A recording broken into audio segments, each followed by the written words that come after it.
Hi, everyone. My name is Topi, and I am a therapist from Heal Through Courage. And today I wanted to talk a little bit about what a treatment plan can look like when there has been domestic violence in a relationship. The important thing to know is that when you're seeking counseling um, as a couple, that there cannot be active domestic violence in the relationship. Ideally, both parties would have individual therapy for some time, have that support, have external supports like friends, family, social groups, and something to anchor them where the domestic violence is not being repeated, and then come into therapy and have couples. So I wanted to share a little bit about what a treatment plan can look like. This is one that I've used with my clients, just to really provide an extensive and very clear understanding of what the treatment plan will look like. There are two components that are really needed for safety. That is predictability and consistency. So the way that I model it in therapy is by using the treatment plans that I'm going to show. So let me go ahead and share my screen so you can see and get a glimpse of what that's going to look like. I'm going to try to put it in presentation mode. We'll see how that goes.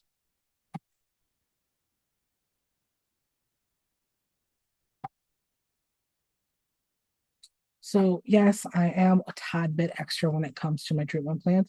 I really like having a clear plan and displaying it and making it part of treatment.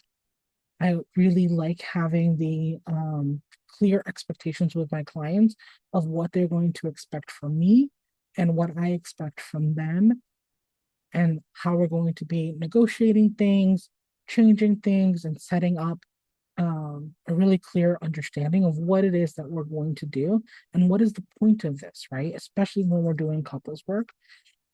So, the treatment plan, the foundation of what we're going to be doing is first reinforce safety. Safety is going to be the component that is going to be just throughout treatment. If there is no safety, treatment stops.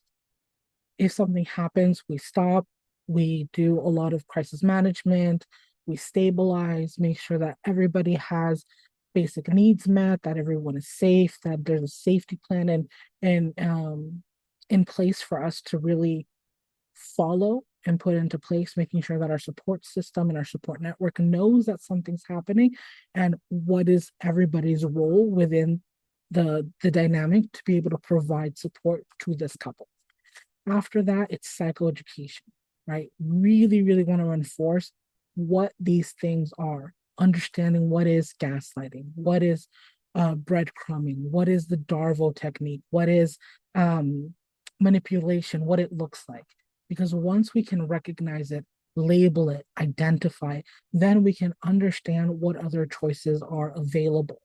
At the end of the day, when these maladaptive tools are utilized, that is a tool that is chosen. It is a choice to choose these things, right? So the idea is to really fortify and provide adaptive tools such as active listening, rephrasing, paraphrasing, repair work, validating statements, and just really trying to understand exactly what you have at your disposal. We want to know what is trauma, what is domestic violence, how domestic violence, if it happens in front of children, how that is now considered child abuse. Right? We provide clear fundamental information on what these things are in order for you to make an informed decision and change the outcome of your relationship. At the end of the day, this is about your relationship, right? As a clinician, from clinician to clinician, our role is to provide a safe space for curiosity, repair, and to help the clients move forward if that is their choice. We cannot go in there and like choose day to day what they can or cannot do because it's just not possible, right? And then the last thing is providing tools, right? Providing tools on how we can regulate ourselves, being able to recognize when our vagus nerve is being activated, understanding when our window of tolerance is in hyperarousal or hypoarousal, when do we implement grounding tools, when do we implement coping tools, because there is a difference between those two, right? If there's something happening fundamentally and it's like a fire, If you go and do breathing and you put air to this flame, what's going to happen? The flame is going to get bigger. That tool was not accessible for that situation.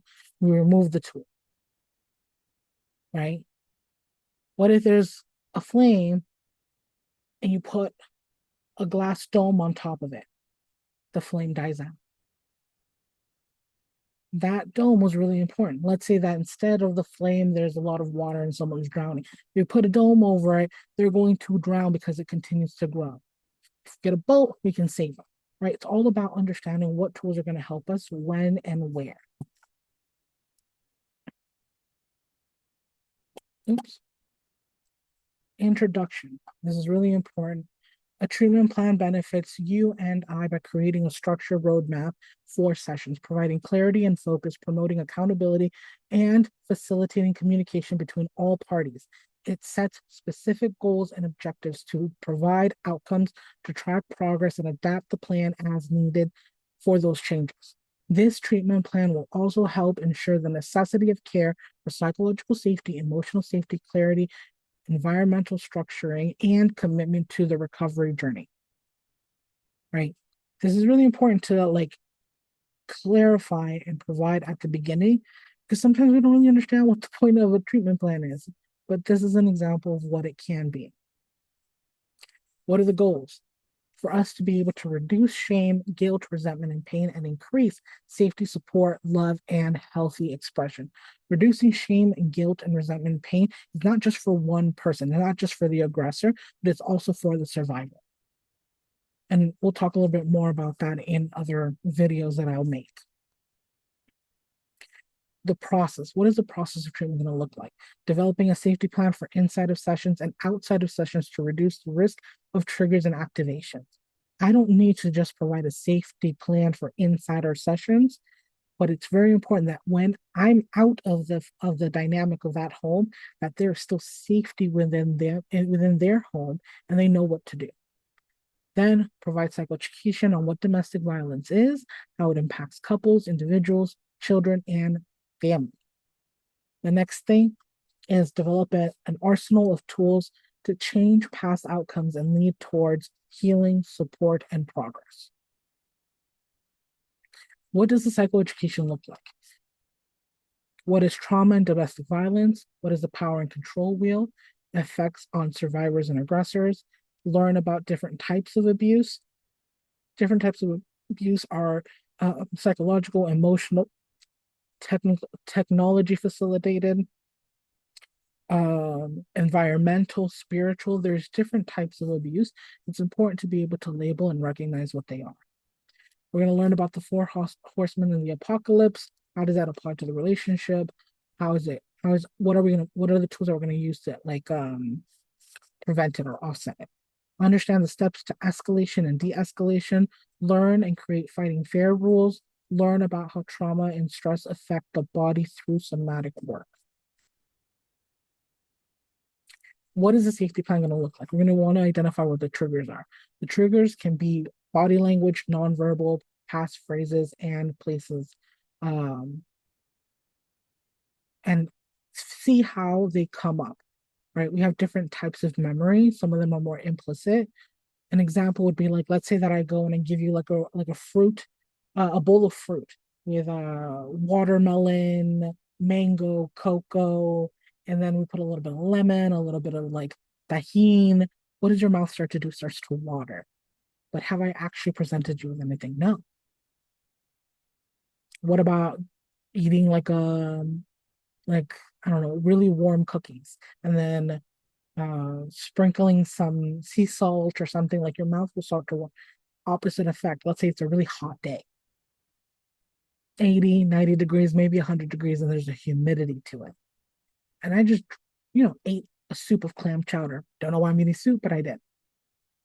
And then I'm like, oh, something doesn't feel when I throw up. You might have made a face like, oh, but nothing happened in this moment, right? So it's important to be able to identify when these things are happening, even if we're not aware of it. We want to develop safety codes within session. If someone comes in and they're wearing a certain color that we discussed beforehand, that, hey, I'm wearing this color and this means this, or maybe they have like a cap that they normally wear and they wear it backwards. Does this mean that I'm around someone that I can't feel like I can't talk about something and it's not safe to do so? Um, it could be like, let's say that a trigger's starting to happen, there's an escalation and they like move their glasses up or something. That lets me know, like, hey, you know what, I'm feeling a little unease. Can I go take like can I go get water? Can we pause? Can we do some type of coping? If it's the butterfly hug or like stretching, whatever it might be. Learning the differences between defensiveness reaction and curiosity moments. We might get very defensive with something because shame and guilt got activated, when in reality, what we need is curiosity to understand why our partners are letting us know that something has hurt them from what we've done. Then we want to move to identifying people, groups, places, or activities where you can obtain support. Where can the client go to obtain additional support when needed? How we're going to be responding to anger as a person providing the anger and the person receiving the anger. What are we doing? If that means like we have a safety word like mango, which means, hey, there's been disrespect, I can recognize it, immediate break, come back in 90 minutes. Why 90 minutes? Because statistically it's been shown that we need a minimum of 90 minutes for our body to regulate when there's been a very like high intense moment. Again, minimum 90 minutes, which you might think like that seems like a long time. It isn't. Or it might be, I don't know. The next thing is also understanding emotional first aid. What does that look like? Who's responsible for what? And what are the steps that we're going to take? And then psychological safety. We really want to reinforce psychological safety throughout the entirety of the treatment plan. Then we're going to go into like communication tools, maladaptive versus adaptive. Maladaptive ones are gaslighting, breadcrumbing, Darvo, stonewalling manipulation, adaptive ones, active listening, validating statements, reframing, paraphrasing, and repairing. What are those tools that are going to help us move forward? Emotional expression and regulation, right? Understanding our emotions, managing them, recognizing when the vagus nerve is activated, implementing somatic tools for somatic reactions, learning the differences between coping versus grounding, reviewing the window of tolerance, using somatic interventions to reduce conflict and assist with repair. And then that's kind of like a little bit of the synopsis of what things can look like for our treatment plan. Of course, things will be added and changed.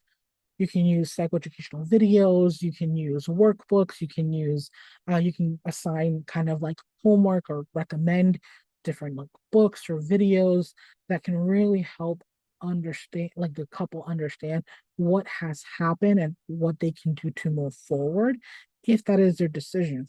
Sometimes the best thing that you can do is help a family or a couple move forward through separation. If reparation is not available, how do we safely separate, especially if there's children around? That's also something that is done within our realm as therapists. A therapeutic success doesn't mean that the couple remain together.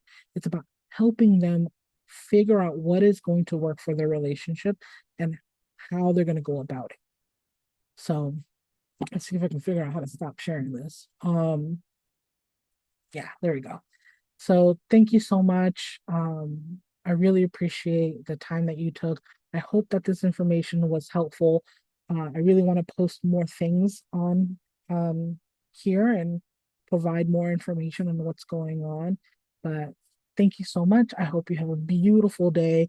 If you have any questions, comments, concerns, jokes, please let me know. And somewhere I will leave my email so you can email me questions or DM me or whatever, however you're seeing me.